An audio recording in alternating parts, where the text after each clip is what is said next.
E é uma coisa pirada isso. Pessoal, então assim, ó, eu acho que a gente começa, tá? O Vanessa tá aí, Vanessa? Eu tô então, aqui. Pessoal, depois do nosso início aqui, né, de ataque hacker, eu acho que nós todos somos hackers, né, quando a gente está nessa situação. E eu sempre conto, assim, né, que eu trabalho com a cidade, eu caminho na cidade, é o trabalho de pesquisa que eu venho estudando, e quando a gente caminha, a gente se encontra com essas situações, né, na rua, de desincômodo, de N situações aqui, as gurias que pesquisam comigo sabem o que a gente passa na rua, né? São lugares difíceis. E acho que isso acaba vindo aqui para dentro também desse mundo, né? Esse tipo de ação, né? Eu não sei nem, eu queria entender assim, por que entrar nessa sala, né? Eles sempre contam da última vez, eu perguntei o que eles queriam, e eles dizem que queriam fazer uma reunião paralela, eu até achei interessante. Queriam, ao mesmo tempo que tinha a nossa reunião, que acontecesse uma reunião deles, né, do grupo deles. Então, achei até interessante, assim, essa sobreposição, né, de lacagem aqui, mas acho que não é, né, eu vou negar a lacagem. Não, acho que não, lacagem não aceita. Parece uma coisa meio assim de um arquiteto que escreveu lacagem. Esse aí também não, Dudu. Não, mas não. Entrou. Esse aí pode bloquear. Pode tirar. Aí, vamos bloquear. Esse é o pior de todos. Eu acho que eles entram aleatoriamente. Não, ele saiu agora. Sim, ele saiu. Né? Mas ele viu que não estava aqui o pessoal dele. Não sei. Eu acho que os hackers eles entram aleatoriamente. Né? Eu não sei também como é esse aleatório, mas poderia ser essa como poderia ser qualquer outra. Eu acho que sim, né? Mas eles seguem tentando aqui uma entrada, mas vamos seguir o nosso baile aqui. Então, pessoal, nós somos da revista Picho, né? Se acontecer alguma interferência aqui, foi algum invasor na sala, porque pode acontecer. Fazia muito tempo que não acontecia, muito tempo mesmo. Então, estamos aqui em função do lançamento da nossa revista Picho 24, é isso, né, Vanessa? Sim. Que se chama Arquiteturas do Abandono. Então, esses encontros nós chamamos de conversas entre editores e autores, né? E nós criamos já faz algum tempo, em função de que eu sempre conto a mesma história que alguns que já participaram, né? De que a revista Picho é uma revista super caseira, super pequena, que é mantida por 2 grupos de pesquisa, um grupo de pesquisa que é aqui da UFPEL, que é o Cidade e Contemporaneidade, e um grupo de pesquisa ligado à URGS, que é coordenado pelo professor Fernando Fuão. Eu nunca sei o título exato. Patrícia Vieira, pessoal. Patrícia Vieira. Eu acho que ela é autora. Vai entrar. Tá. O grupo do Fuão, acho que é Derrida, Aproximações e Arquitetura, né, Thaís? Não me lembro bem. Acho que é Arquitetura e Aproximações. Então, desses grupos, a revista é mantida por bolsistas mestrando, bolsistas de graduação, professores que são voluntários, que avaliam os artigos. Então, é tudo bastante caseiro, a gente tem que contar isso. Ela surgiu num dado momento, né, que eu acho que continua, ela já vai fazer agora uns 6, 7 anos, pelas minhas contas. A revista Picho surgiu em função, primeiro, de uma escassez de lugar para publicação de artigos. Então, ela surgiu nesse lugar, assim, que a gente não tinha, até agora, até hoje está assim, porque eu geralmente publico fora da Picho e é difícil. Os artigos demoram muito tempo para irem, né, para saírem no ar, demoram. Eu tive um artigo que demorou 2 anos, né, no processo de avaliação e de correção, e eu até brincava, mandava e-mails e dizia, tudo isso que eu escrevi já não faz mais sentido, né, para mim, já era um outro momento e tudo mais. Então, a Picho surgiu com essa ideia de ser uma revista ágil, né? Tanto é que a gente publica 4 números por ano, que é uma doideira, né? Então, ela é muito rápida, a ideia dela é essa. Ela publica tudo que foi aprovado pelos avaliadores, então não existe um outro crivo, né? Nas reuniões de editores, existe sempre uma discussão de qual é o seu índice de reprovação. E eu sempre digo, da Picho é um índice muito baixo de reprovação, é de 20%, uma média nesse sentido. E nós gostamos de publicar tudo. Então, ela é uma revista que publica muita coisa, né? Então, ela surgiu com essa ideia de uma certa agilidade, uma certa rapidez, e que a gente tem conseguido manter. É muito difícil, né? Muito trabalho, e a gente tem conseguido manter. Nesse trabalho todo, então, o pessoal que trabalha, que edita, que envia e-mail, e é muito trabalho de comunicação, teve a ideia, né, junto comigo, de criar esses encontros rápidos, não são muito longos, para que a gente conheça as pessoas que enviaram os artigos, para que os autores se conheçam mesmo que de uma forma muito rápida, né, que a gente faça uma conversa rápida aqui, e que também os autores possam ter um contato direto, se tiverem alguma dúvida, quiserem fazer alguma pergunta, para os editores. Muitos autores lá no início achavam estranho isso, porque nunca tinham visto, mas a gente tem tido conversas bem interessantes aqui, nesse momento, né? Muito interessantes, em que a gente conhece alguns autores, né? Não são todos que conseguem participar, não é nada obrigatório, e a gente tem realizado uma dinâmica, né, de que cada autor fala um pouco sobre a sua escrita, ou o seu trabalho, né, o seu ensaio, sobre a gente está agora na Picho com algumas sessões novas, tá? Então, a gente tem artigos e ensaios que recebem trabalhos escritos, né, de no mínimo 10 páginas. Nós temos a seção resenhas, tá? Que são resenhas de obras, de livros ou resenhas temáticas. Nós temos a seção parede branca, que são ensaios visuais, e são muito livres, né? Poéticos, visuais, fílmicos, então a gente tem recebido muito material. Nós inauguramos nessa revista uma seção que se chama Processos e Projetos, porque viemos recebendo muitos trabalhos de estudantes que são projetos de arquitetura ou análise de projeto, sem uma profundidade crítica, e ficávamos com muita pena de não publicar. Então, criamos uma seção que se chama Projetos e Processos, para trabalhos finais de graduação, tanto de arquitetos, artistas, estamos bem abertos. Processos e projetos.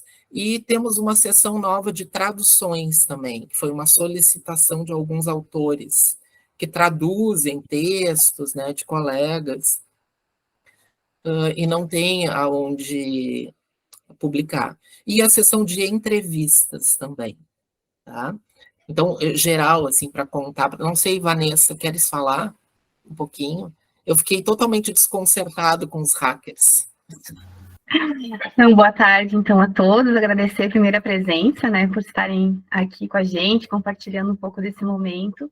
E a gente fica um pouco, dá uma desestabilizada também, fiquei no começo, mas a gente vai seguindo o baile, né. Não sei, de repente, talvez contar um pouco também da temática da revista Picho, né, dessa edição, né, das Arquiteturas do Abandono, que ela acabou, o Edu também trouxe, né, no editorial ali, contando como é que foi esse encontro, né, dele iniciando com a tese de doutorado. Eu trabalhei no meu TFG também, inclusive tenho um trabalho nos projetos e processos, então, trabalhando com ruínas, também pensando nessa questão do abandono, dessa questão da patrimonialização, e aí levando, então, para o mestrado e para o doutorado. Então, o Edu foi meu orientador no mestrado, então foi aí que a gente começou de novo a trazer essa questão do abandono, e tentar extrapolar um pouco sobre essas discussões. Então, acho que essa temática teve essa intenção, né? Não trabalhar somente com algo material, mas também pensar em outros tipos de abandono na cidade, né? Então, a gente recebeu muitos trabalhos muito interessantes também, trazendo essa perspectiva, né? De, muitas vezes, grupos ou coletivos, né? Minorizados também na cidade. Também, muitos trabalhos mais filosóficos e poéticos também, né? E também em relação ao abandono. Então, essa nossa ideia foi realmente não limitar, né, o abandono, extrapolar e ver o que as pessoas estão pensando sobre abandono e como a gente pode começar a discutir mais sobre isso também, né? Acho que foi essa mais ou menos a nossa intenção. Não sei se a gente já abre, Dudu, né, a nossa dinâmica. Eu acho que é isso, né? Essa chamada, ela foi muito por uma curiosidade minha, né? Eu estudei o abandono em 2010 na minha tese de doutorado. Quando eu fui na busca da tese, eu fui numa busca muito da patrimonialização, né? Do patrimônio arquitetônico, cultural das cidades. Eu tinha isso em mente. Quando eu comecei a estudar, eu me afastei totalmente na minha tese. Eu não falo em patrimônio, em cultura, em nenhuma, não chego perto desses temas. Aí defendi a tese em 2010 e é bem interessante que durante um tempo as pessoas liam o título da tese, que é muito mais conceitual e muito mais tentando fugir do abandono como uma materialidade, um edifício, né? É muito mais no campo da imaterialidade, dos sentidos, dos sentimentos, do que da própria edificação. Mas é bem... E aí, quando a Vanessa chegou para mim, que ela vinha muito... vinha estudando muito a questão do patrimônio, ela gosta dessa área, e durante esse tempo todo, muitas vezes me convidavam para falar de abandono em seminários, em congressos do patrimônio. Quando eu chegava lá, eu dizia, mas eu não estudo patrimônio, né? Ele está ali no meio daquilo tudo. Então, depois de tantos anos orientando a Vanessa, eu resolvi criar essa chamada para ver o que aparecia, uma chamada de curiosidade mesmo, né? E algo me chamou a atenção, porque, claro que apareceram muitos artigos que falavam de patrimônio, no sentido mais tradicional da palavra, né? Da preservação, dessa coisa bem acadêmica, mas muitos artigos nos surpreenderam, né, Vanessa? Nos surpreenderam de uma forma positiva, mostrando os tentáculos desse conceito, né? Em como é que ele consegue, né, e ir se movimentando. Alguns amigos meus que enviaram texto me mandavam o texto perguntando se era pertinente. E eu dizia que ótimo, né? Porque é algo que tá movimentando o que a gente pensa. Então, a ideia foi bem essa, e me surpreendeu também a quantidade de artigos. Nós recebemos no total, eu não me lembro mais, Vanessa, 80 materiais, não, 60. Não, era 40 e 45, mais ou menos, no total. Uns 45 materiais no total, que é muita coisa, né? E alguma coisa ficou no caminho. E tem sido mais ou menos isso. Mas qual é a ideia agora? Que cada um conte um pouquinho, né? Aqui, eu vou falar rapidamente de uma entrevista que está no final da revista. Não é uma entrevista, é uma transcrição de uma fala do padre Júlio Lancelotti, que aconteceu aqui na Faculdade de Arquitetura aqui de Pelotas, o ano passado. Já era o final da pandemia, né? E foi um momento muito importante, onde na fala dele eu conectei muitas questões relacionadas ao abandono. Foi bem difícil, porque tivemos que conseguir a autorização dele, realizar a transcrição, foram estudantes que realizaram. Não ficou uma transcrição ainda 100%, mas ficou legível, então a ideia era que ela ficasse legível, e ela acabou entrando ali na última hora nesse número, porque eu disse, não, ela tem tudo a ver, e o padre não respondia, né? E eu achei que era perfeito terminar esse número com a fala de alguém que não é um arquiteto, não é um artista, não é um acadêmico, né? E que vive isso na pele, né? E que movimenta isso. A gente está vendo aí tudo que ele está passando agora, né? Com os moradores de rua lá em São Paulo, e é ele que está na frente lá, né? Desse pessoal. Então, eu achei importante. Então, existe essa entrevista, que eu não me lembro a data que aconteceu, não é uma entrevista, uma fala dele, e que eu acho ela bastante lúcida enquanto arquitetura e cidade, urbanismo, né, atuais. Ela vale a pena ser lida mesmo, né? Peço desculpas se tiver algum no caminho, né? Alguma coisa que diga assim, olha só, não, né? Tem uma vírgula, que foi algo muito difícil de ser editado e terminado, né? Mas é isso, então. Não sei, Vanessa, tu quer falar alguma coisa? Ou seguimos aqui na. Acho que a gente pode começar, né? Se Podemos, alguém né? se sentir à vontade, quiser contar um pouco sobre o seu trabalho, né? Como é que foi esse processo. Como A é que foi gente o põe. processo? Em que contexto foi escrito? Não sei quem gostaria de falar. Todos tímidos? Silvia. Ah, ótimo, Silvia. Então, assim, primeiro quero agradecer a recepção. Eu adorei essa Picho, na verdade eu sou uma fã da Picho, a começar pelo nome, que eu acho muito legal, né? Tem esse X, né? Porque pode ser até Pixo, né? Mas é Picho, e aí o X eu acho que faz uma... Dá uma atmosfera assim, sabe? Uma coisa X, né? Uma coisa aberta, uma coisa que pode ser, e etc. E aí, então, quando eu vi esse número que tem o abandono, eu falei, olha, eu acho que esse pequeno ensaio da Serra Pelada cabe aí, né? Porque o ensaio da Serra Pelada está aqui no parede branca, né? E eu achei, assim, sabe, muito bacana vocês terem utilizado como capa e também para a abertura das outras sessões, etc. Isso me deixou muito, muito feliz. Então, eu quero agradecer imensamente. Agora, o que acontece? Fiquei pensando, né? O que eu iria falar a respeito disso?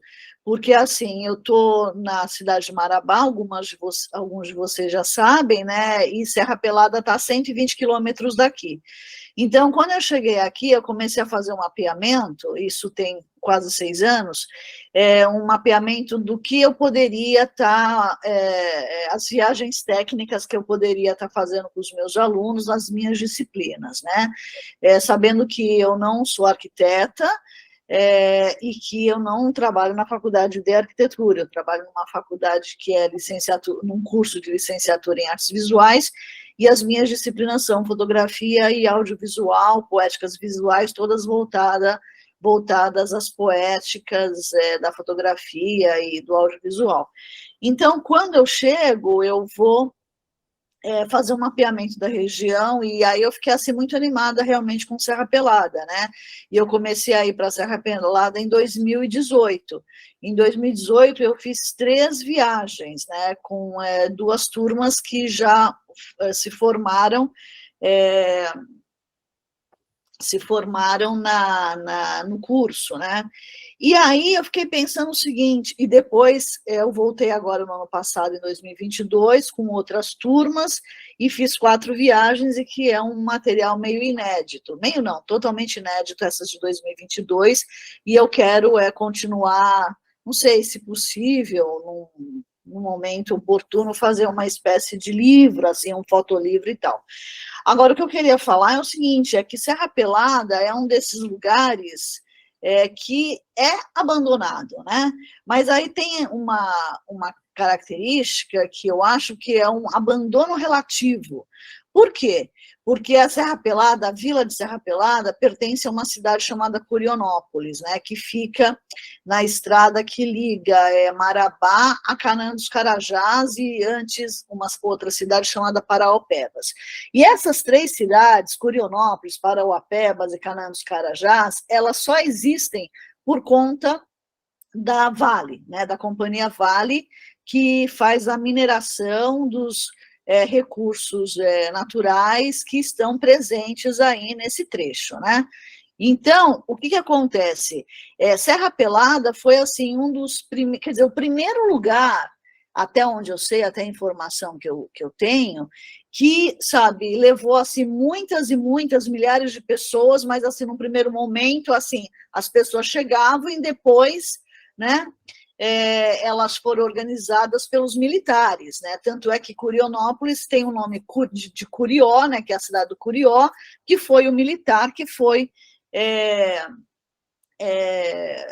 recebeu ali a demanda do João Figueiredo para estar organizando o lugar, né? E aí o que acontece? Esse lugar ele ficou sendo explorado, potencialmente um ouro, né? De 1980 até 1990, 10 anos, e depois o garimpo foi fechado.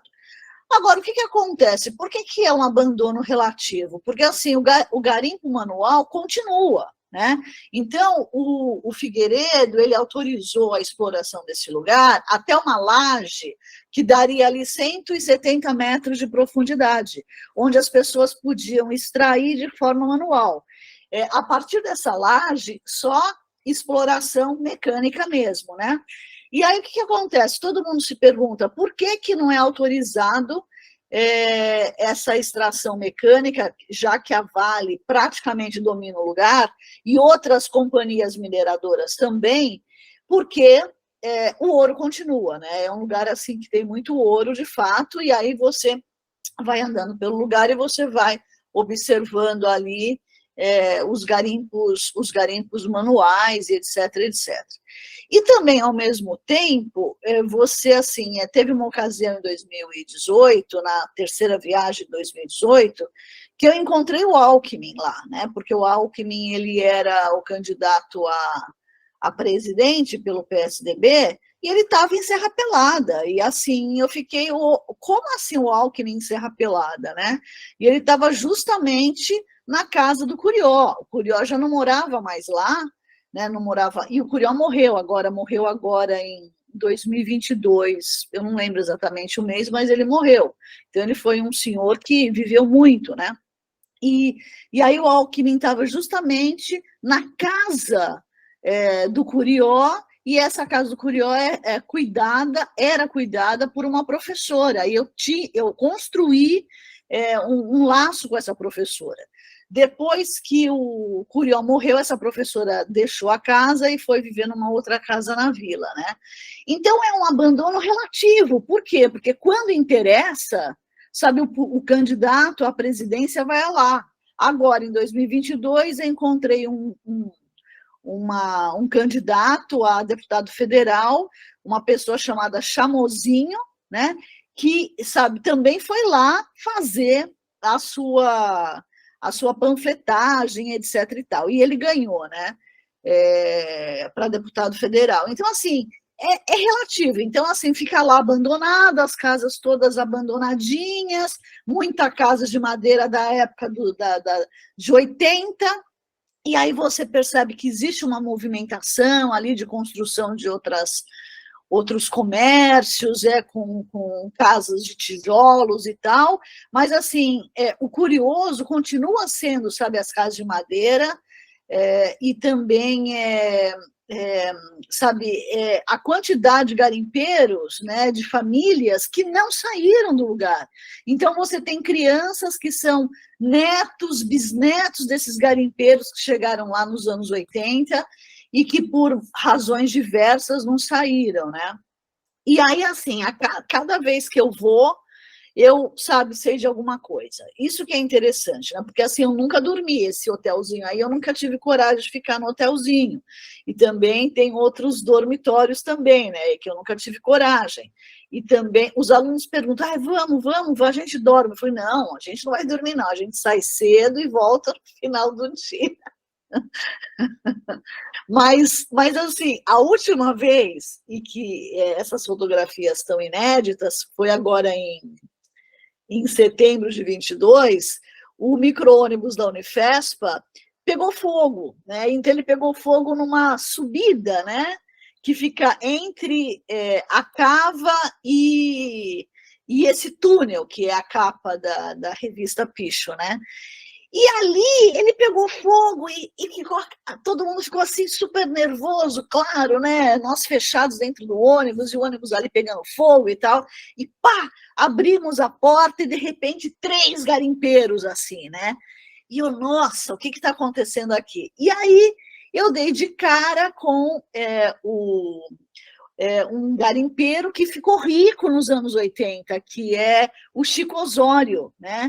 E que é um cara lenda, é um cara mito, né? Então, se não fosse o ônibus pegar fogo, nem eu e nem os alunos teriam fotografado e conversado com o Chico Osório. Então, o Chico Osório, ali no meu percurso, ele passou a ser parte desse percurso, né, de conhecer a Serra Pelada, mesmo porque ele adora falar, né, que ele foi muito rico, que ele teve avião, que ele ia para Marabá e, sabe, alugava um cabaré de mulheres, etc. e tal.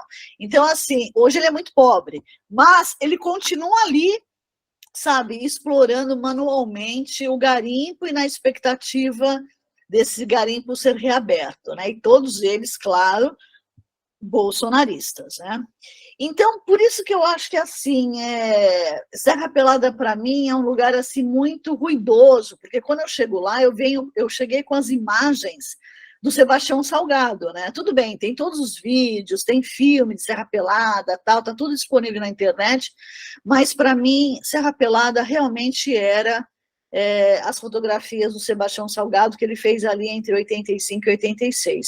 E aí, quando eu cheguei lá, eu olhei aquela cava, aquele lago morto, falei, isso era, sabe, onde as pessoas faziam a extração do ouro, aí mesmo. Eu falei, nossa, que decepcionante. Mas, enfim, quando você chega na serra, na vila, é tudo muito silencioso, sabe? E eu fico pensando, nossa, mas é um silêncio barulhento, né? Porque, sabe, o ônibus pegou fogo, pá, 3 pessoas apareceram assim do além, apareceram. Então, a ideia que eu tenho é que eles ficam meio que de binóculos, assim, olhando, né? E aí eu já falei isso uma outra vez, tem um gaúcho de Erechim que chegou lá em 1992, e ele está ali, sabe, na boca da cava, e ele tem um nome de alemão, né? E eu falei, mas por que o senhor chegou aqui em 1992, o garimpo já estava fechado?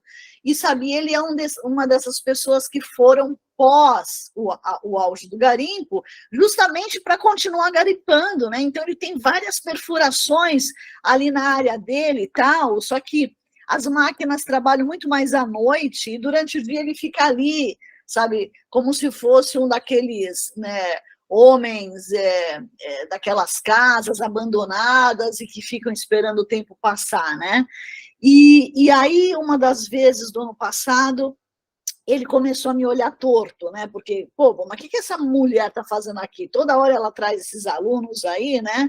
Então, assim, já fiquei assim também meio ressabiada, mas enfim, agora tem lá o Chico Osório para estar conversando sempre, né? Enfim, é isso. São só 2 imagens desse primeiro ano aí, 2018. Depois, 2019, eu não fui, depois veio a pandemia, não sei o que, e eu voltei aí em 2022. Mas, assim, são muitas histórias e Serra Pelada fica ali, sabe, naquela zona né, do passado, do presente, e que, sabe, as pessoas ficam esperando a reabertura do garimpo, e, sabe, ninguém entende por que esse garimpo não é reaberto, e a Vale ali, sabe, explorando outros minérios, e etc, etc.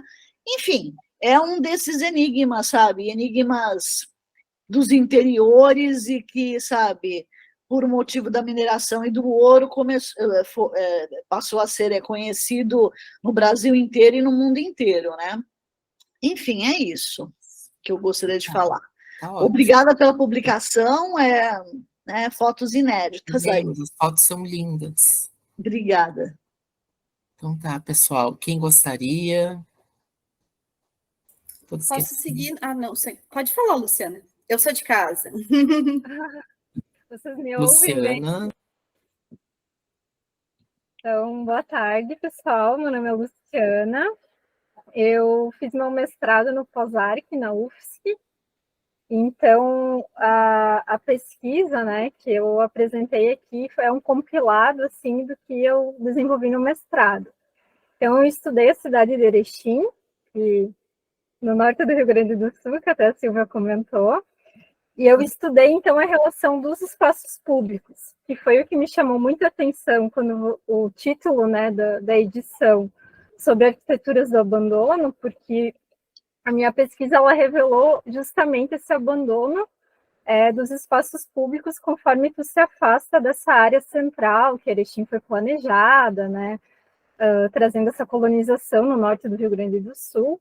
Então, conforme tu se afasta dessa área central, esses espaços, eles gradativamente estão abandonados, né? Muitos espaços públicos nem são efetivamente implantados, então é só aquela área residual com alguma vegetação, alguns têm até entulhos de lixo, vandalismo, né? Então, é muito gritante essa diferença e conforme tu se afasta da área central, tem as áreas periféricas, essas regiões com classe social, né, com a renda menor, que seriam as áreas que mais necessitam, né, desses espaços públicos de qualidade, né, porque estão afastados desse centro mais consolidado.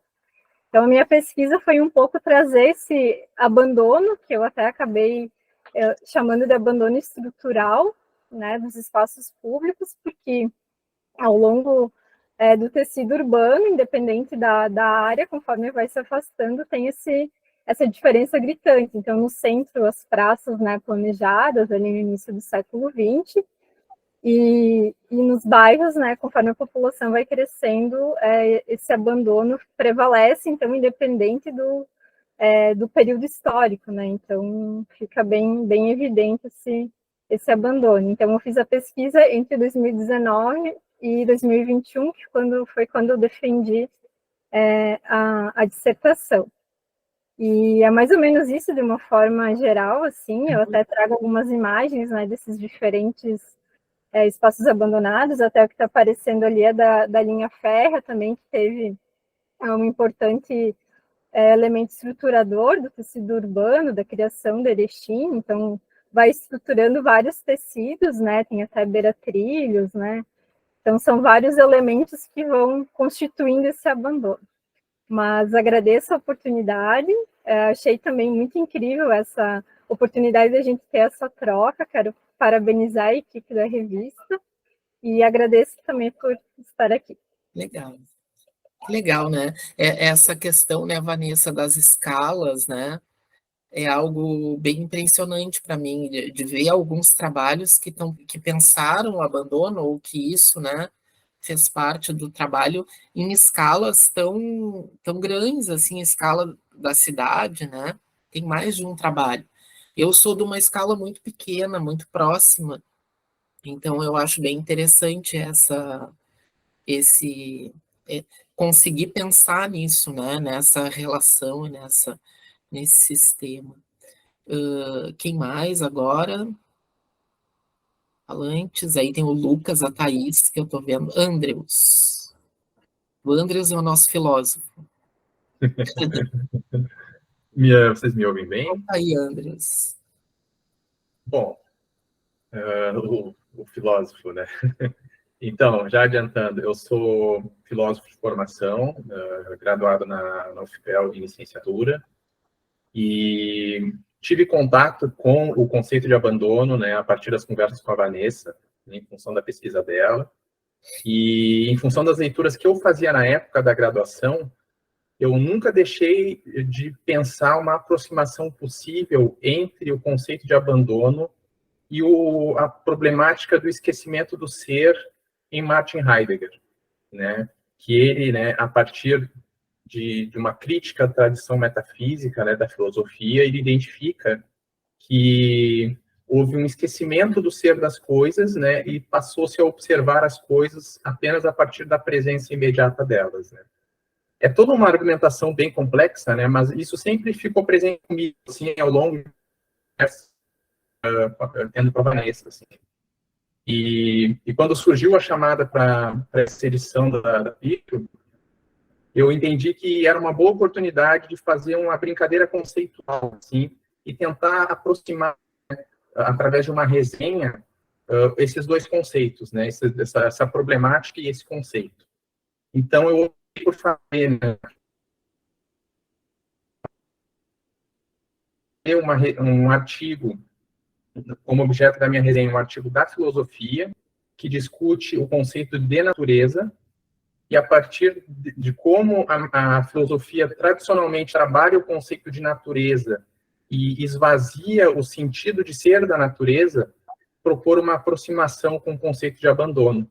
O conceito de abandono poderia ser pensado a partir desse esvaziamento de sentido da coisa que nós estamos observando.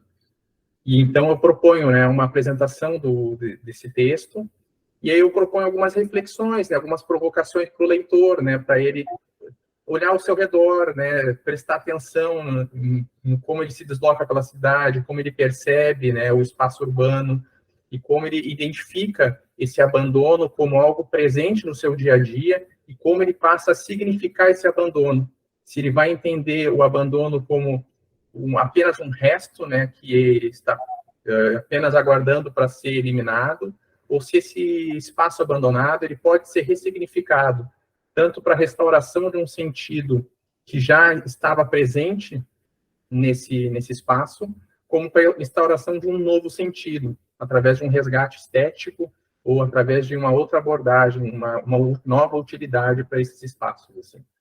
Então, na verdade, é um texto curto, assim, que tem esse caráter bem provocativo, assim, e bem de convite a pensar essa questão do abandono a partir desse filósofo, né, que é um filósofo denso, mas é um filósofo muito rico, né, que pode contribuir para as pessoas que estão interessadas nesse conceito de abandono, né, para ter uma abordagem filosoficamente enriquecida, né, além de todo o olhar, né, que se deve ter para esse conceito.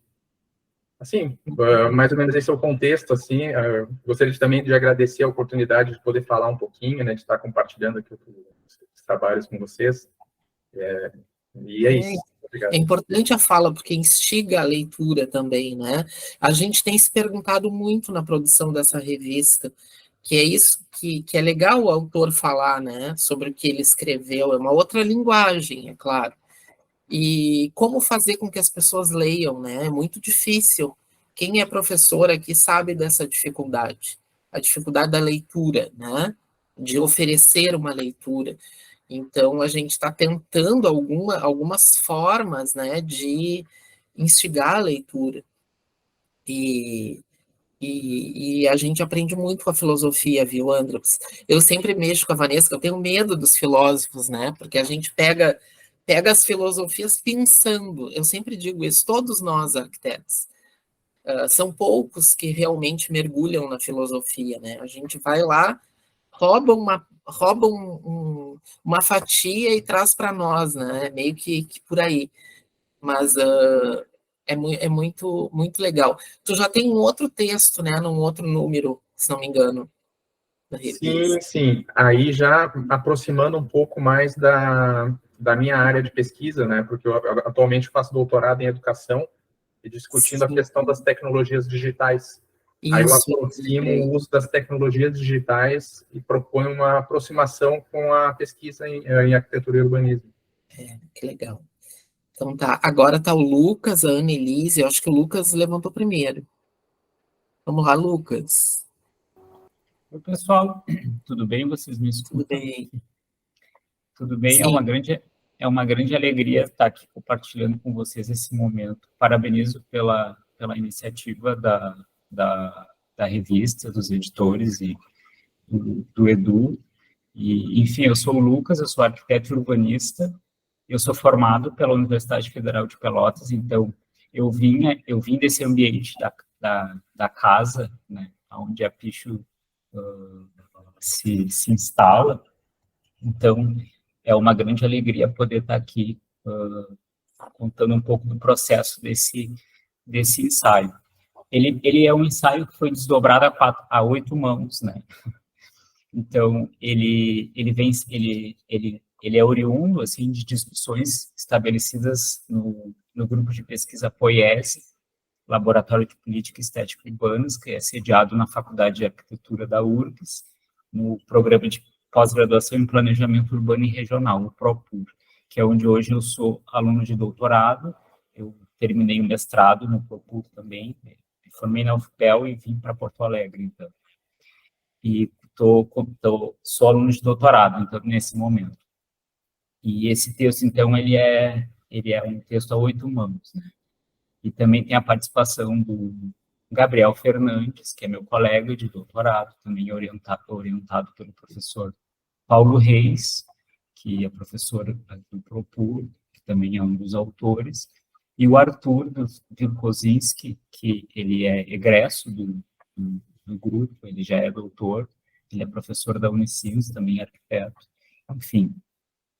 E a ideia desse ensaio, rapidamente, assim, é a tentativa de desdobrar entre imagens outros sentidos possíveis para o abandono, né? Então, a gente parte também dessa reflexão conceitual, que é uma presença no grupo de pesquisa, assim, que é a possibilidade de pensar o contemporâneo a partir de imagens, ou a partir da perspectiva conceitual da noção de imagens, que é algo que a gente desdobra da filosofia, sobretudo a partir da obra do Georges de Huberman, e que a gente tenta fazer com que essa discussão se reflita então, no mundo contemporâneo. E então é interessante assim o percurso que a gente foi estabelecendo com esse texto, que a gente parte então de um registro, de 2 registros fotográficos, né, que saem assim do cotidiano bem do cotidiano do grupo, assim, dos integrantes, e então tudo se inicia a partir de uma fotografia, de um registro, daquilo que a gente está compreendendo como uma situação de exclusão, de vulnerabilidade na cidade contemporânea, que é a presença de uma família de moradores em situação de rua que se instala assim, num determinado espaço da cidade de Porto Alegre, que é o que a gente pode ver nessa primeira imagem, e eles se instalam debaixo de uma passarela de pedestres, né, embaixo de uma das escolas particulares mais tradicionais assim, de Porto Alegre. E então essa imagem nos provocou um grande estranhamento no sentido de que a gente percebe, né, a tentativa de se configurar uma moradia, assim, uma casa, reproduzindo os cômodos de uma casa e tal. E aí há esse registro, e ao mesmo tempo que ele é um registro que no momento ele não apresenta não nos devolve nenhuma pessoa, né? É só o rastro de que ali tenta se estabelecer uma moradia. Bom, então e aí, só o curioso é que, muito rapidamente, talvez na outra semana, esse lugar foi esvaziado. Então, a gente percebeu há uma segunda fotografia que nos apresenta o mesmo lugar, só que agora ele está vazio. E aí, o que fica é uma lacuna, né? E uma coisa uma narrativa que se constrói na tensão entre essas 2 imagens. Evidenciando, óbvio, que houve um processo de remoção e que ao mesmo tempo parecia que nos acentuava ainda mais aquela presença anterior. Então, a gente parte dessa problematização. Só que, ao mesmo tempo, a gente parte de uma problematização mais profunda, assim, que é no sentido de também nos colocar em questão de que até que ponto, né, ou melhor, evidentemente, a gente percebeu que nós estávamos colocando situando nesse sentido o abandono a partir de uma perspectiva totalmente distanciada, né, que é desse sujeito técnico, então, que está olhando para essa situação de uma posição muito segura, que é a sua própria posição, mas uma posição que é distanciada, que estava enquadrando o abandono nessa situação, nessa perspectiva de vulnerabilidade. Então, o que a gente tenta fazer é, a partir dessa perspectiva conceitual das imagens, tentar torcer e desdobrar esse sentido. E aí, ressituá-lo, né? Ao invés de colocá-lo na perspectiva de um abandono, colocá-lo na perspectiva de uma criação de outros sentidos possíveis para o habitar a cidade. E aí a gente faz isso a partir de um projeto de extensão que se chama A Cara da Rua, que é um projeto que acontece na Faculdade de Arquitetura da URGS, e que trata e que consiste na realização de oficinas com moradores em situação de rua em Porto Alegre. E é, primeiro, partindo de uma exposição que aconteceu na faculdade, organizada pela professora Daniela Menistade, que ela é uma das participantes desse projeto, que é professora da Faculdade de Arquitetura, e se organiza, então, uma exposição no espaço da Faculdade de Arquitetura, com imagens em grande formato, assim, das fotografias realizadas durante as oficinas, que eram fotografias realizadas por moradores em situação de rua. E isso, então, nos instala, assim, esse estranhamento, né?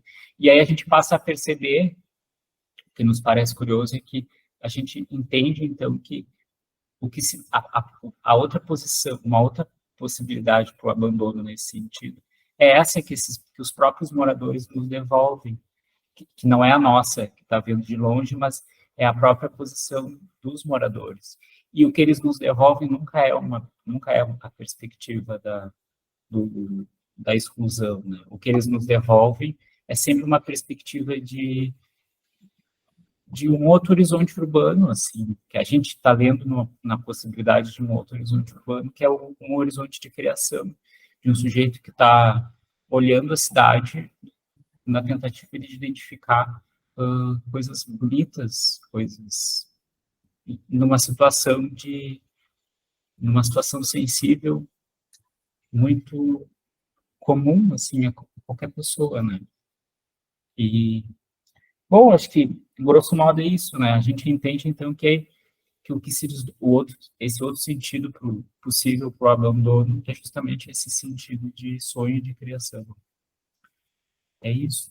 E eu também gostaria de agradecer aos meus colegas, eu estou representando eles não puderam estar presentes. E agradecer, sobretudo, as discussões que a gente sempre conseguiu estabelecer assim no âmbito do grupo de pesquisa, e também a possibilidade do apoio financeiro da CAPES, porque eu sou bolsista da CAPES, então isso é importante destacar na nossa atual conjuntura, né, a importância do fomento à pesquisa no Brasil. E é isso, agradeço vocês por esse momento de escuta. Então, tá. Acho que agora a Ana, né? Ana, tu tá aí? Tá sem som. Tá sem som. Oi. Então, queria primeiro agradecer ao Edu por essa oportunidade, tanto pelo tema da revista, instigar reflexões importantes assim, para as minhas práticas, e também pela parceria que eu tenho, Edu, aí como colaboradora no Progral. Esse trabalho que resultou no artigo da Picho, ele é produto de um programa que articula ensino, pesquisa e extensão, né? Especificamente, o projeto que coordena essas ações chama-se Objetos de Fronteira, que coloca o projeto como uma forma de mediação entre sujeitos oriundos de mundos heterogêneos, no caso, o arquiteto e os leigos com quem os arquitetos interagem, e aí coloca esse projeto como um mediador dessas relações, né, como construidor de pontes que tentam transpor esses abismos que existem entre os dois universos, assim. Especificamente, o artigo discute uma experiência que nós desenvolvemos com uma comunidade de Gravataí, a comunidade Orquídea Solidária. É uma comunidade periférica, então só aí eu já consigo acenar as diversas camadas de abandono que essa comunidade sofre e sofreu e sofre, e o abandono aqui se dá a partir de uma imposição que foi dada a essa comunidade de cercar uma área verde que existe dentro do loteamento, uma área de proteção permanente. A partir desse cerco, que envolvia uma discussão polêmica na comunidade, nós desenvolvemos várias reflexões, um programa de educação ambiental e especulações sobre outras formas de cercar que fossem mais inclusivas, partindo do entendimento que o cerco define já uma parte excluída de algo, né? O cerco como o gesto que impõe os abandonos, né? Então, a partir desse mote, a gente começou a discutir, entendendo essa área verde de proteção, essa área de proteção permanente, como uma área residual dentro de uma lógica de resíduos verdes, né, ou uma rede de abandonos, como que é o CLEMAN, e a partir disso nós fomos discutindo, desconstruindo essa rede, essa cerca com a comunidade, e pensando num cerco que fosse poroso, né, que autorizasse uma dinâmica de vida permeada por atividades produtivas, atividades ecológicas, atividades educativas, né? E que essa cerca necessariamente fosse autoconstruída, ela não fosse uma cerca que demandasse a ação de um poder como foi imposto pelo governo municipal.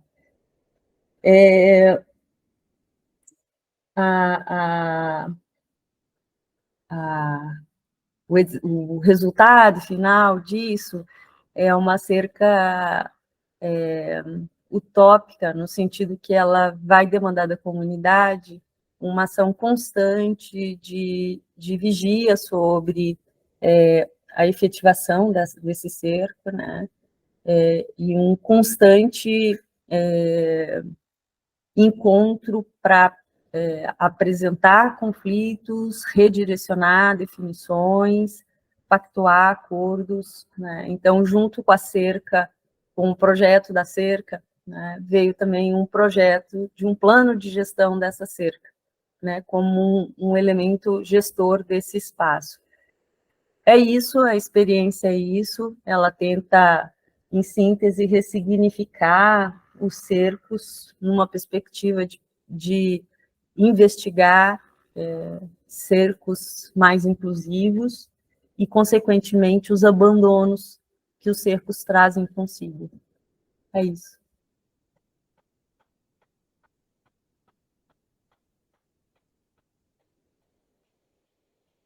Não te escutamos, Edu. O microfone desligado. Mas obrigada, Ana. Obrigado. Obrigado, então. É o Léo? Oi. Tá aí o Léo. Ah, não, o Juni. O Juni falou antes. A gente diz? Ele já estava antes. Tá, então. É Juni. Boa tarde, boa noite a todos e todas. É um prazer. Eu queria agradecer, como os colegas, agradecer a Vanessa e ao Eduardo, minha colega de programa. Eu estou em São José do Rio Preto, Esse projeto é sobre a cidade de São José do Rio Preto, São Paulo, noroeste do estado de São Paulo, uma cidade média de 500 mil habitantes, conforme o censo vai nos dizer. E eu estou aluno de mestrado no IAL USP, em São Carlos.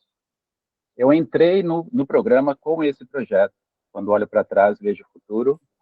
E meu orientador, em conversas, nós mudamos radicalmente a caminhada, e agora eu estou na economia política da arte, que também me interessa como artista e produtor.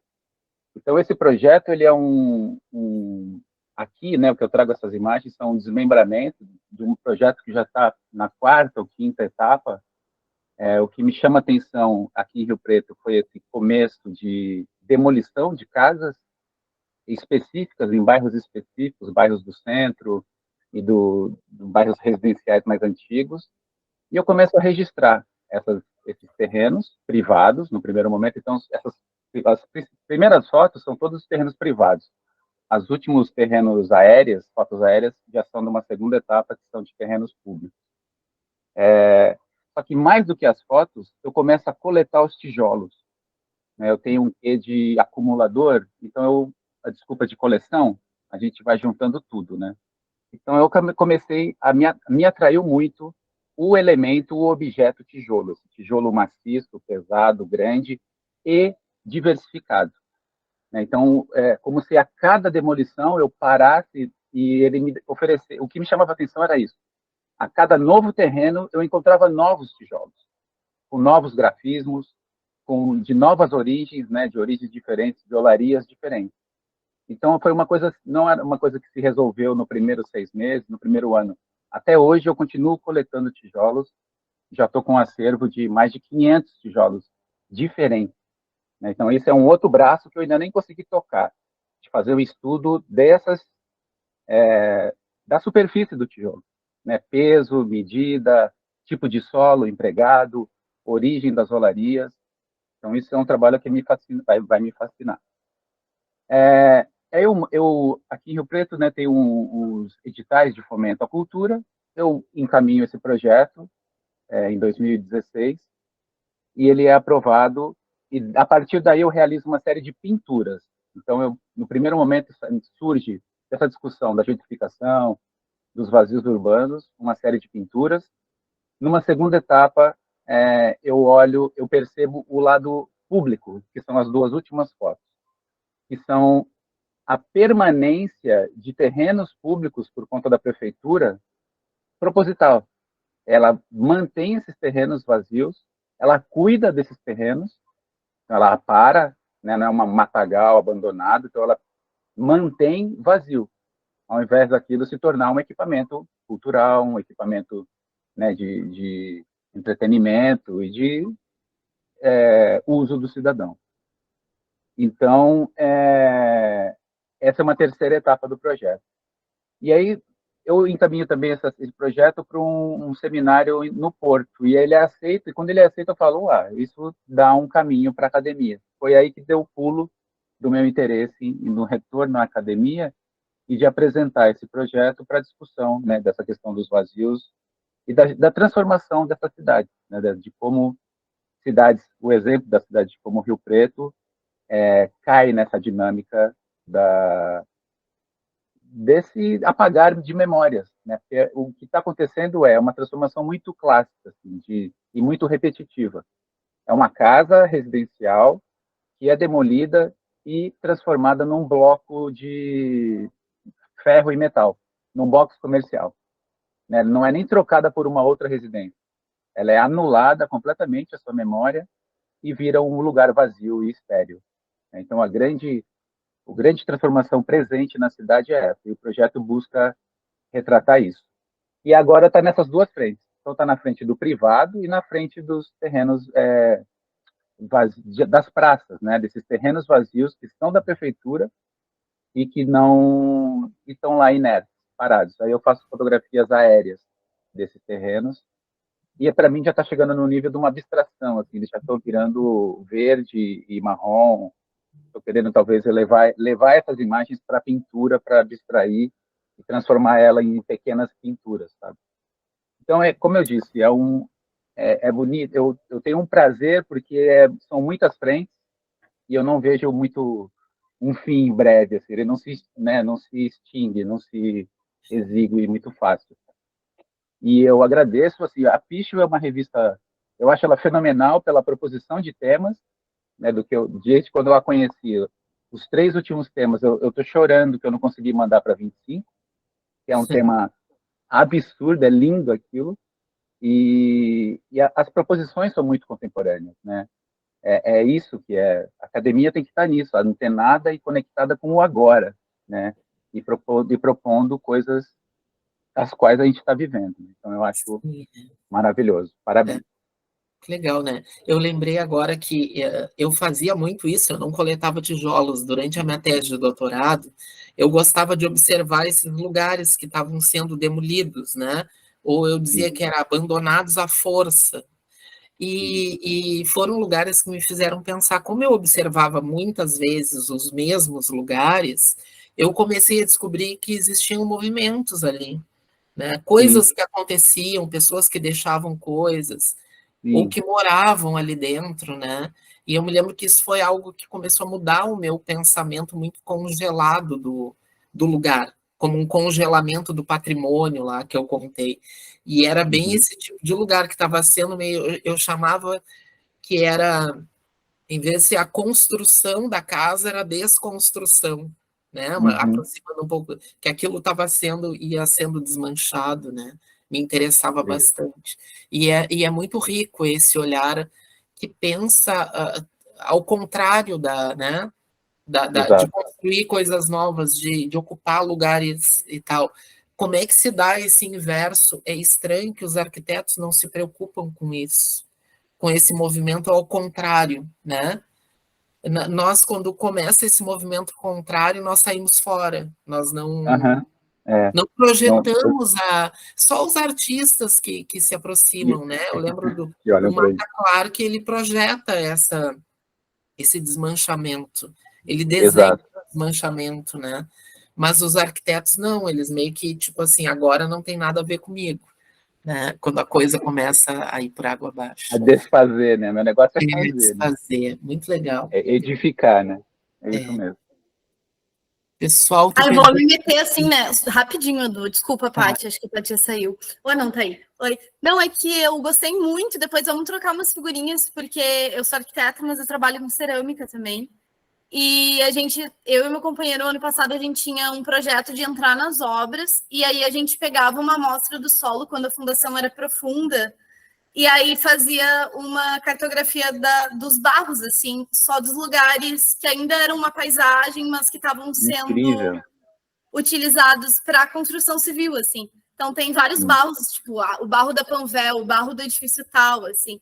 E aí, é uma arqueologia inversa, e é muito legal, porque os tijolos eram construídos normalmente por olarias com um barro relativamente local, e hoje a gente vem coisas de muitos outros lugares, assim. Então, acho que tem super padronizados. Né? Legal. É cada cor e cada tamanho, cada dimensão, é isso mesmo, são super variados. Eram super variados e hoje é super padronizado. Pequenino. Pessoal, tô perdido na fila. Era o Léo, né, Léo? Isso.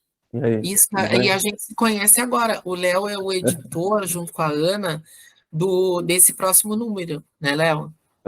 Pois é. Primeiro eu queria agradecer, né, gente? Boa noite, boa tarde, boa noite, na verdade. Foi um prazer, né, esse convite, né, que, no caso, ia ser, né, o Edu é o editor-chefe, a Ana foi convidada e a Ana me convidou, e a gente pensou esse número que foi, né, a gente está tendo uma liberdade muito grande, só para dizer, né, também desse lugar de edição, a própria revista tem uma proposta bastante libertária mesmo, né? Então a gente está bem feliz, assim, o processo está andando super bem. Então também falando de alguém que escreveu, de alguém que está fazendo esse trabalho de edição, é uma revista bem bacana mesmo. Então queria agradecer e parabenizar, né? Então esse texto que eu escrevi, na verdade, era um texto que já estava sendo escrito antes, né? Então, antes de começar a dizer tem que falar meu nome, né? Eu me chamo Leonardo Isotão Braga. Eu sou arquiteto, eu sou aqui do Espírito Santo, formado aqui na UFES. Fiz mestrado na psicologia na UF, no Rio, Niterói, né? E fiz doutorado em Belo Horizonte, na Escola de Arquitetura. E eu sou de Vila Velha, né, no Espírito Santo. Vila Velha é a cidade ao lado de Vitória, que é a capital do Espírito Santo. E aqui no Espírito Santo, em 2007, 2008, um grande arquiteto, né, bastante conhecido, chamado Paulo Mendes da Rocha, que é capixaba de nascimento, mas radicado em São Paulo. A obra dele, grande parte, está em São Paulo e tal. Ele projetou um grande complexo chamado Cais das Artes, que é mais ou menos configurado como um museu, teatro e um espaço público, né? E para os padrões aqui, digamos, do Espírito Santo, é um complexo monumental, né? Que é basicamente uma escala que a gente nunca teve, né? E eu entrei em arquitetura e urbanismo em 2007, né? Então, mais ou menos, quando eu estava entrando, o projeto estava sendo lançado. Eu também fiz uma iniciação científica sobre alguns pontos da obra do Paulo Mendes da Rocha. Isso estava sempre no meu imaginário, né? E em 2011, esse projeto foi embargado. Pararam de construir, teve um problema na construtora, parou a construção. Depois eles mudaram a construtora, voltaram ao processo de construção e parou novamente em 2015 e desde então nunca mais retomou, né? Só para contextualizar, porque o que eu estou contando aqui é basicamente um metatexto, porque isso não está no texto especificamente. Porque eu vim para cá quando eu estava no último ano do doutorado, né? Eu estava uns 8 anos fora do Espírito Santo, voltei no último ano do doutorado, estava escrevendo, então acabou sendo um texto que foi escrito bem devagar, na época da pandemia, né? E meio que fazendo um relato sobre esse processo, assim, né? Que é uma tentativa de escrita, né? Que tramasse o relato, ou a narrativa, e as imagens. E ele tem alguns momentos, né? Ele tem um momento mais crítico do arquiteto formado com, ao mesmo tempo, um grande fascínio pela arquitetura moderna, digamos assim, de formação, mas, ao mesmo tempo, alguém que passou por uma pós-graduação que é extremamente crítica à arquitetura moderna, né? Então, a gente é colocado nesse lugar de ambiguidade. E eu tinha bastante crítica a esse projeto, apesar de ter pesquisado um pouco a obra do Paulo Mendes da Rocha, gostar bastante. Eu acho ele problemático em alguns sentidos. Então, esse primeiro momento, ao voltar para Vila Velha, foi de olhar e deparar, né, com esse objeto em processo de arruinamento, né? Que era um processo, digamos, mais aparente do que, de fato, estrutural, né? Porque, de fato, a obra permanece em plenas condições de término, né? Tem quase 60%, 70%, alguns dizem, de processo de construção já bastante avançado. Então, eu me deparei com isso nas poucas vezes que eu saía de casa na pandemia, né? E fiquei muito intrigado, né? Porque era um objeto, digamos, meio fantasmagórico, assim, né? Porque ele evocava o que eu tentei chamar de uma ruína do futuro, né? Alguma coisa que já nascia morta, né? Um futuro prometido que, de alguma forma, já entrava em colapso antes de nascer, né? Então, eu fiquei muito pirando nessa ideia, um pouco influenciado pelo Walter Benjamin, mas tentando não ficar... como era um texto mais poético, mais de relato, eu não queria também colar direto a filosofia, senão eu ia ter que pedir a bênção para um monte de gente. Então, eu fiquei um pouco tentando trabalhar um pouco nessa ideia de uma ruína do futuro, alguma coisa que nascia já morta, né? E naquele momento fazia muito sentido, né? Que era pandemia, governo Bolsonaro, digamos assim. E então esse projeto nacional, né? Esse projeto de modernidade, essa arquitetura monumental solar, como uma ruína do futuro, ela se apresentava em várias dimensões, né? Então, digamos assim, era uma alegoria do tempo que eu estava vivendo, né? Do tempo que a gente estava vivendo um pouco, né? No meio da pandemia. E nesse momento eu fiquei muito interessado de visitar.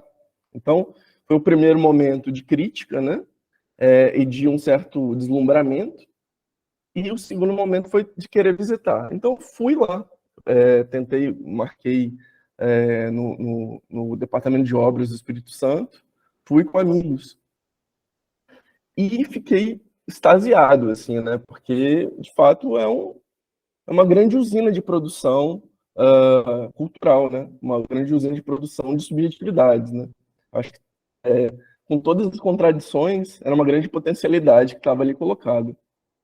Nesse meio tempo, acabei, junto com amigos da universidade, construindo um evento que chamava Cais Mais Artes, Museu, Teatro e Cidade, para discutir os rumos possíveis desse complexo cultural.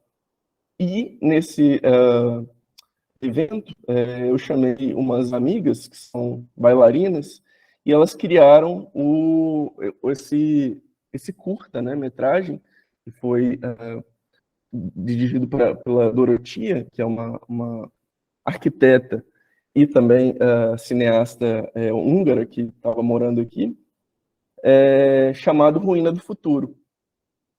E nesse meio tempo, na internet, eu vi uma bandeira escrito Ruínas Vitais. Foi produzido por um coletivo paulista formado pela Camila Mota e pela Cafira Zoé, que são integrantes do Teatro Oficina, né? E essa bandeira, né, essa flâmula, né, me impactou muito. Então, eu tentei usar um pouco como um conceito, né? Se de um lado a gente teria essa ideia de uma ruína do futuro, né? Esse futuro que já nasce em colapso, como um certo uma deserção de um projeto nacional, mas também um abandono de um projeto nacional, né?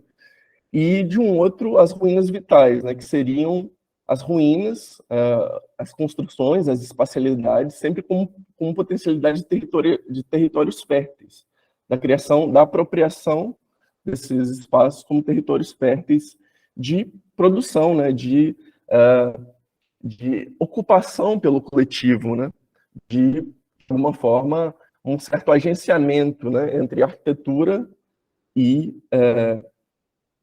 humanidades, arquiteturas e não humanidades, né? Essas dimensões, digamos assim, cosmopolíticas também. Então, só para terminar, sem tentar explicar demais, só fazendo um relato mais pessoal, como um metatexto desse texto, né? Foi uma grande alegria quando surgiu a chamada do abandono, né? Porque era um texto que ele estava sendo tramado devagarzinho, né? No meio da pandemia.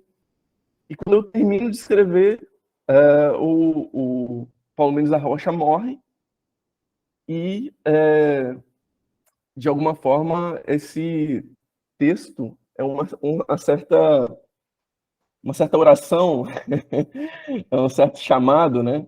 Do chamado do arquiteto que faleceu, mas sem colocar ele no lugar de um herói, né?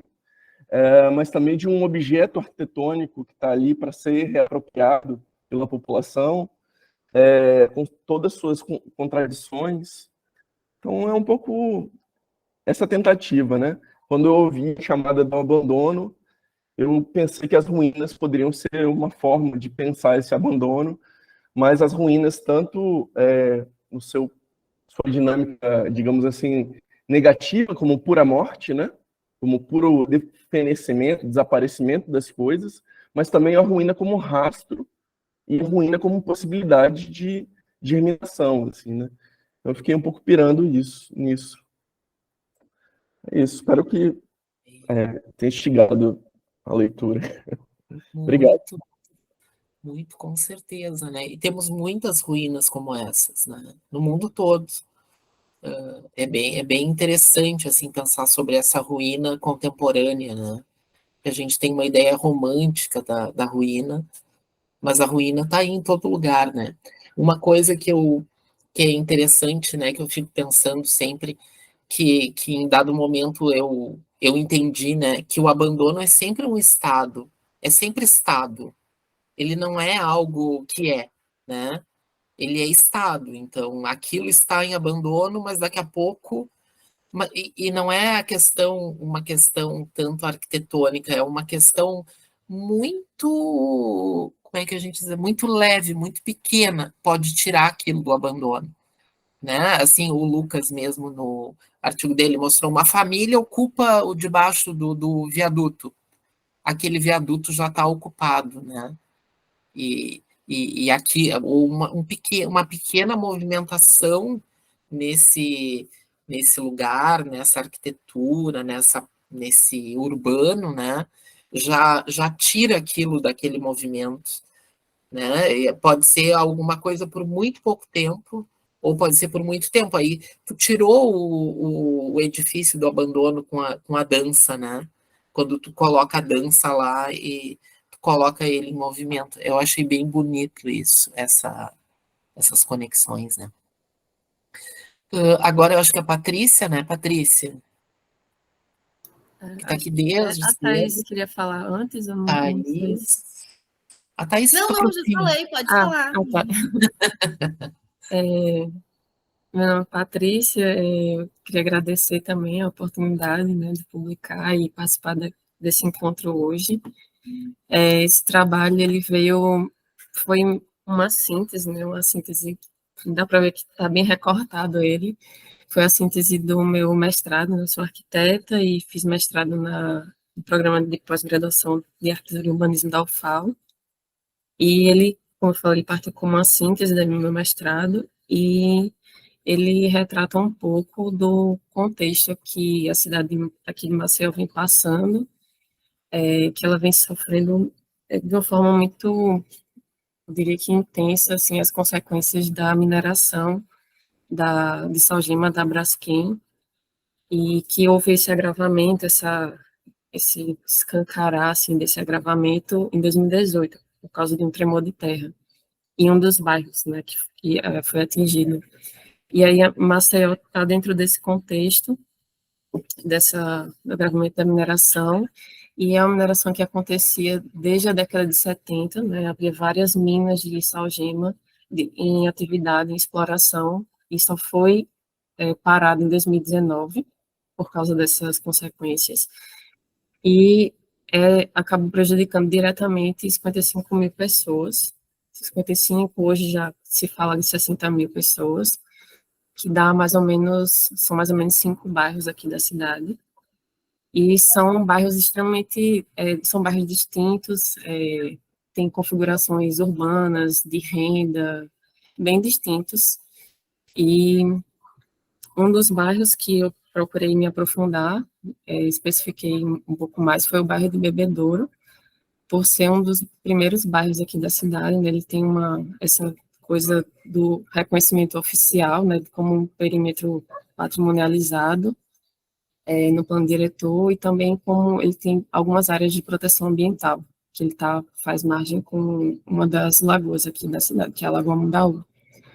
E aí esse bairro, ele sofreu, e vem sofrendo muito, quase que completamente, o bairro está completamente, não completamente, está quase todo abandonado, entre aspas, né?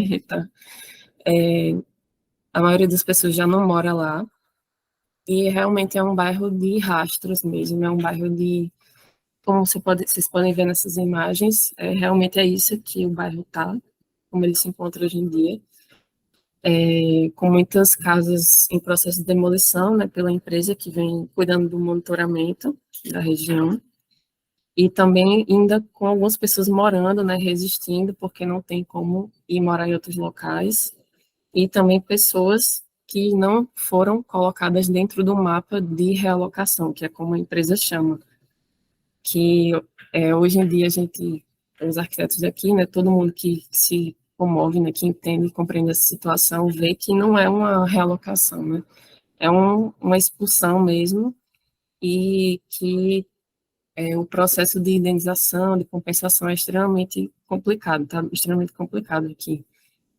E aí, partindo desse contexto, né, eu busquei nesse artigo trazer um olhar sobre, como eu coloco no título, um desdobramento, né, do conceito da fissura, a partir desse olhar sobre o bairro, do olhar para as imagens do bairro. E aí eu busquei olhar para imagens de alguns tempos, né, diferentes, né, as primeiras imagens do bairro que iam sendo difundidas em cartas postais, as imagens do atual, né, do hoje, eu nem falo do hoje, porque quando eu fui fazer as visitas, fazer as imagens, entrar lá, hoje já está muito diferente de quando eu fui, mas está mais ou menos tá assim para pior, eu diria. E aí foi um artigo que eu procurei, o meu mestrado, né, eu procurei focar nas imagens do bairro e fazer essa relação, essas reverberações, né, e com isso desdobrando os sentidos da fissura, né, entendendo a fissura não só como esse sentido material, né, que foi algo que primeiro me chamou a atenção, que foi olhar para as fissuras materiais, olhar para os abandonos, as rachaduras, essa questão mais material, mas também olhar para a fissura imaterial, né? Não só na questão da fissura de uma quebra, de uma ruptura, de um vínculo, né? Que você tem com o espaço, mas também na fissura do afeto da pessoa, do apego, a fissura por alguma coisa, porque foi algo que eu também, junto com, né, com a minha orientadora, a gente foi percebendo, né?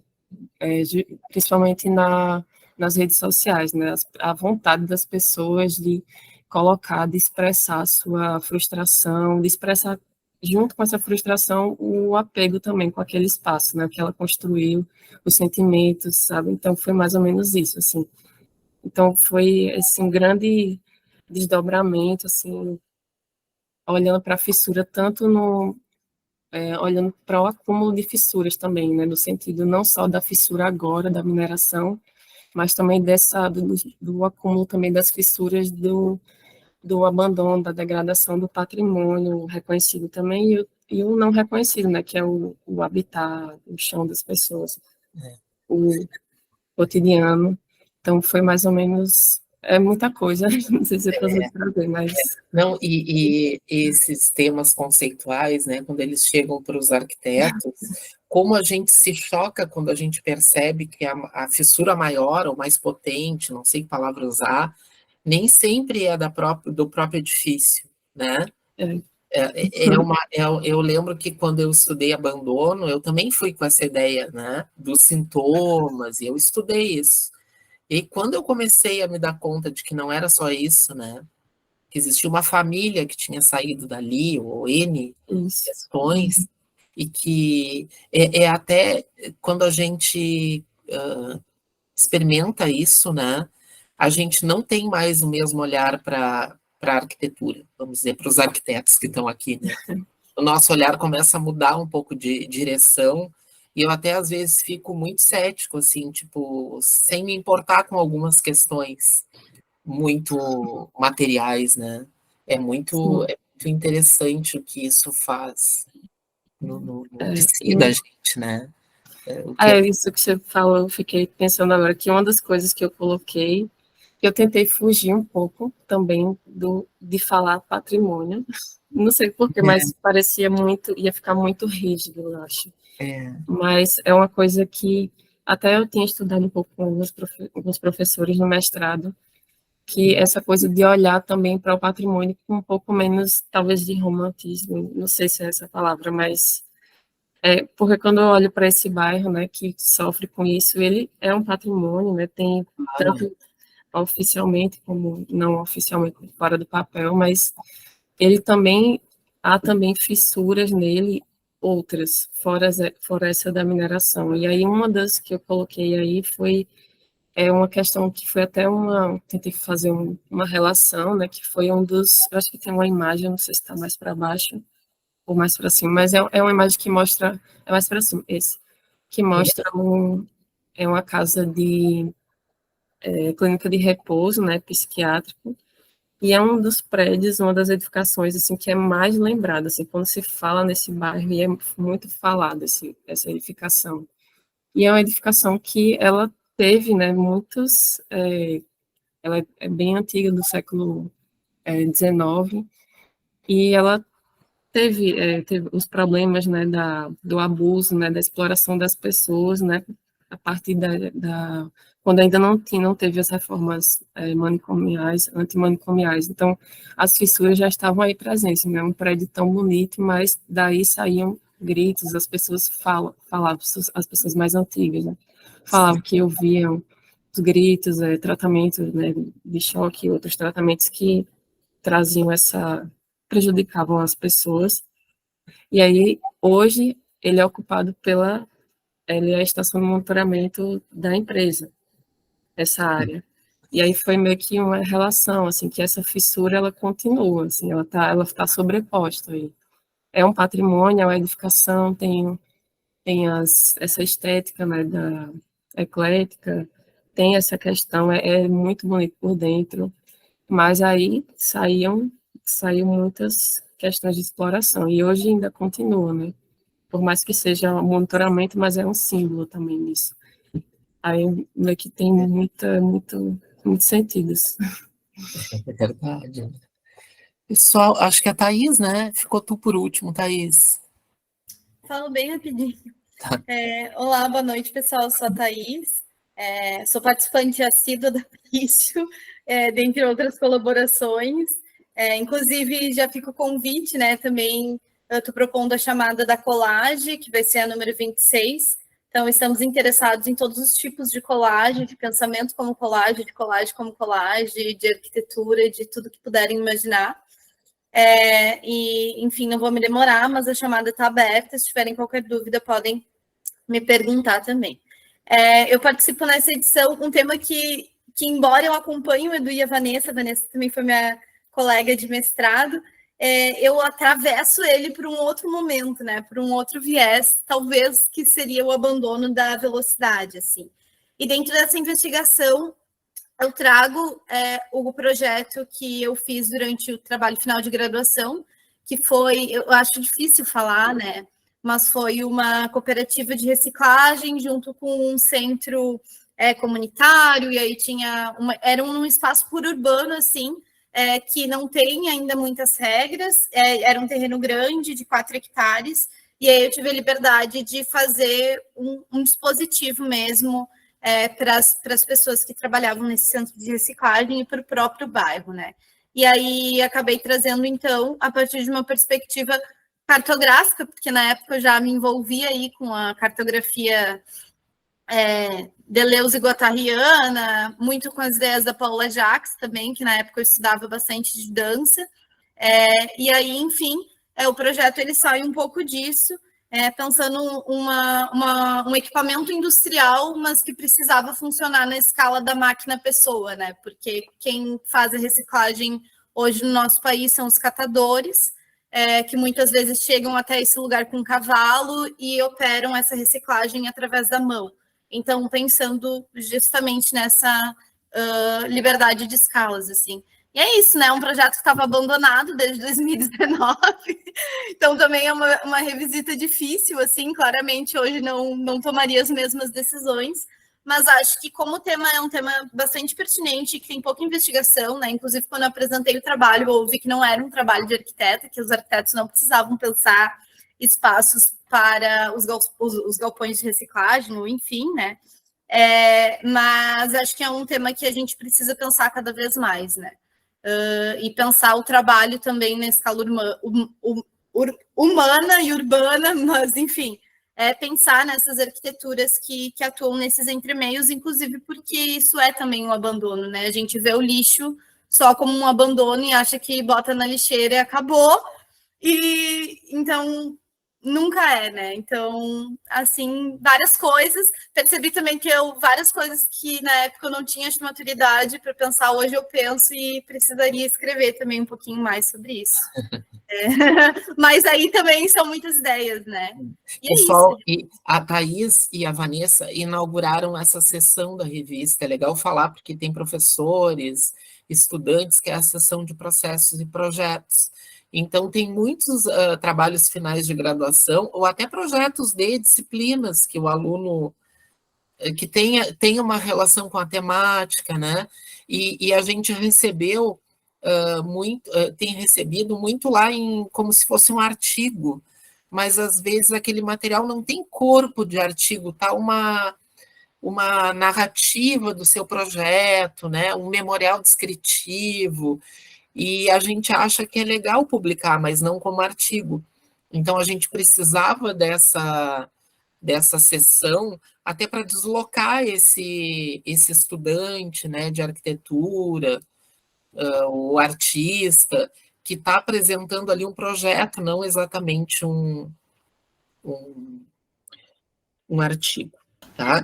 Que a gente, né, Edu, só para complementar, e que era um movimento que a gente via muito frequente, né? Muitos trabalhos de TFG na revista Piche, então tem essa vontade, né? Então a pessoa está trabalhando já durante um ano num projeto, né? E de colocar isso também visível, né? Então acho que essa necessidade ela acabou surgindo assim e abrindo esse espaço também para trazer esses trabalhos, né? Então acho que é ótimo, assim. Então a gente abriu um pouco por esse motivo, assim, para agora começar um deslocamento, quando um aluno lá de TFG que quer mostrar o seu trabalho, né, quer contar, ele não ser cortado às vezes, porque o trabalho, a gente olha, o desenho é muito bonito, né, é muito interessante, mas não está discutindo. Pessoal, a última coisa que eu ia contar, que as pessoas perguntam, é sobre as próximas temáticas da Picho, viram? Agora está aberta uma temática que é a Thaís Beltrame e o Fernando Fuão, que é sobre colagem, mas com essa ideia bem ampla, tá? Não é só a colagem de papel ali, pode ser uma colagem do que vocês imaginarem. Vai haver uma próxima revista que não tem o tema exatamente, mas é sobre ocupas, tá? Também bem ampla, tá? Não é só ocupa de ocupações de moradia. Provavelmente seja uma chamada que vai ser feita pelo Igor Guatelli, professor do Mackenzie, tá? Provavelmente. E no final do ano a gente tem uma chamada, eu não vou me lembrar, Lucas, que é do Paulo Reis e de um colega dele. Ele falou para vocês já ou não? Mas é uma relação com a natureza. Como é que é filosofia da paisagem, né? Como é que é o nome que ele chama? Com a filosofia da paisagem. Não, ele tem um nome que ele chama, eu não me lembro bem. Mas é sobre então, paisagem e natureza, e envolve isso, mas mais lá para o final do ano, tá? E aí a gente não tem ainda programações para depois, essa vai até o ano que vem, essas chamadas, tá? E não sei se alguém tem alguma questão, alguma pergunta, né? Vamos meio que encerrando já. Algum comentário final? Eu acho que é isso, né? A ideia é essa, escutar essas coisas todas, conhecer, né, o rosto de todo mundo, assim, e mostrar que, bom, a Picho, pelo menos, não é uma revista que esconda tudo, né? E a gente responde e-mail. Um dia uma autora me fez uma pergunta, assim, do nada, e eu respondi na hora. Ela disse, eu achei que tinha todo um protocolo, né, para falar. A gente, assim, não tem regras, viram? A gente tem lá no site número de imagens, tamanho de 10 a 20 páginas, mas a gente publicou coisas com 30 páginas, publicou texto com 8 páginas, não tem muito essa regra, né? De vez em quando vem uns pedidos, agora teve um texto, uma outra, que o autor queria que a fonte fosse outra. E a gente entrou numa discussão e disse, não, vamos colocar em outra fonte. A Débora Alemann escreveu e tinha que ser em outra fonte, não podia ser. Eu disse, tá bem, faz parte da linguagem da escrita dela, né, que tenha uma outra fonte. E aí a gente mudou a fonte do artigo da Débora. Então nós somos bem abertos, assim, e qualquer dúvida podem entrar em contato, mandar e-mail, né, e por redes sociais também. E é isso, então, né, tenha uma boa semana, depois do ataque hacker aqui, né. Faz parte, né? Depois do ataque, fazia tempo que eles não me atacavam, não nos atacavam. Dudu, só fazer um agradecimento especial também a ti, né, pelo convite, né, e pelas trocas constantes que a gente permanece, né, então isso é sempre muito bom, essa proximidade. Agradecer também ao pessoal que trabalhou na edição, né, como a equipe, a Paula tá aqui, o Eduardo acho que saiu, e a Jordana também. E a todos que estiveram, né, participando, mandaram trabalhos, acho que sempre é muito importante essa troca, né, então agradeço também por estarem aqui com a gente. Para nós é muito importante, né, Vanessa, ver, enxergar alguns rostos que escreveram e enviaram para a revista. E a gente está com a revista agora bem abrangente, então a gente recebe artigos de muitos estados do Brasil e até alguns de fora. Assim como o autor manda aquilo e diz, mas quem é que ficou mexendo com o meu artigo, que mandou para avaliação, que me devolveu, né? E é isso, é nós aqui, e a gente também quer conhecer vocês, né? E eu acho isso, para nós, é a parte mais importante, é esse encontro aqui no final, né? Não é antes.